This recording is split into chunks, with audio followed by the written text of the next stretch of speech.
Day 14 of the Russian invasion, Ukraine stands completely devastated. 2 weeks of war, and this is what the country looks like. We'll start with the city of Kharkiv. This is the city council. Before the war, this is what it looked like, a majestic building framed by trees. Then it was struck by a Russian missile, and here's what's left of it. Same with the city hall in Kharkiv. Before the war, a towering presence. Now it is surrounded by debris. And Kharkiv is not an exception. This is the story of Irpin, of Kiev, of Yasinovataya. Russian attacks have devastated all of these cities. Their bombs have destroyed government buildings, schools, airports, even homes. What is Russia's endgame? The plan, we are told, was to take Kiev in 2 weeks. This is what Western assessment said. It hasn't happened. 14 days down the line, where is this heading? A compromise, perhaps. There are positive signals coming out of Kiev and Moscow. Two very important statements have been made in the last 24 hours. The first one was from Kiev. Ukrainian President Volodymyr Zelensky has made a major shift. Ukraine is no longer interested in a NATO membership. This is what their president said. Remember, this was one of the biggest bones of contention. Now Ukraine is ready to give in on this front. No NATO membership. Moscow was quick to respond. It said it is not trying to overthrow the government in Ukraine. Both sides now want to talk peace. But how serious are these offers? Is this the making of a compromise? Is Russia ready to end this war? On Gravitas tonight, we will discuss this. We'll start with the details of Zelensky's offer. The Ukrainian president has been applauded for his bravery, for standing up to Russia. But 14 days down the line, he's taking a more pragmatic approach. Zelensky has softened his position.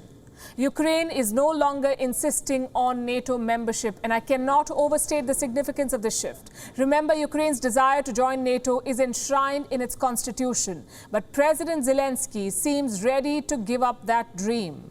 He says he's, quote-unquote, cooled down about NATO. Let me quote from what he said. The alliance is afraid of controversial things and confrontation with Russia.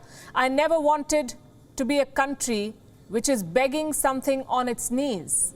We are not going to be that country, and I don't want to be that president. This is the leader of Ukraine, Zelensky. Basically, Ukraine is ready to concede on 3 Russian demands. Number 1, give up membership of NATO.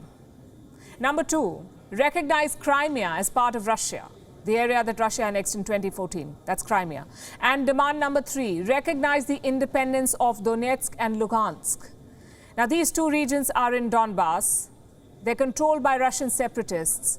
And Vladimir Putin declared both of these regions as independent republics before launching this war.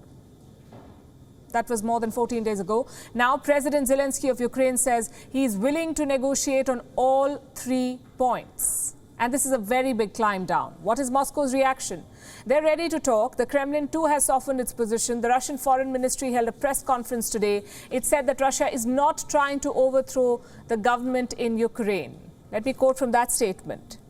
The Russian army's aim is not to occupy Ukraine or the destruction of its statehood or the overthrow of the government. It is not directed against the civilian population. So both Ukraine and Russia are signaling truce. Does that mean the war is ending?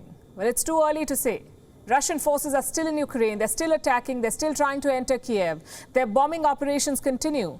Kiev saw an air raid alert today. Residents were told to rush to bomb shelters. One of the regional leaders sent out a message. This is what it said. Kiev region, air alert, threat of a missile attack. Everyone immediately to shelters. You know when such alerts are issued?